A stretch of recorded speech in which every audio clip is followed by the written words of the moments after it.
Así es como apunta, y es que fueron apresados por miembros del ejército dominicano, los nacionales haitianos Belasober Sobein y Soberme Jeffrain, los cuales se desplazaban en una jipeta Lexus color gris reportada robada.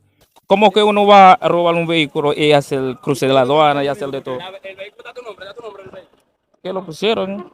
Sí, lo pusieron en mi nombre porque tú sabes que si no, uno no puede hacer el cruce de la aduana bien.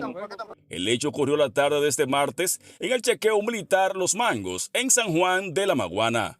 Estamos haciendo entrega al comisario de la policía haitiana de Belader de 4 nacionales haitianos, 3 masculinos y una femenina, los cuales fueron apresados en el chequeo del Mango, luego de una información de inteligencia que habían sustraído unos vehículos en Haití de forma violenta.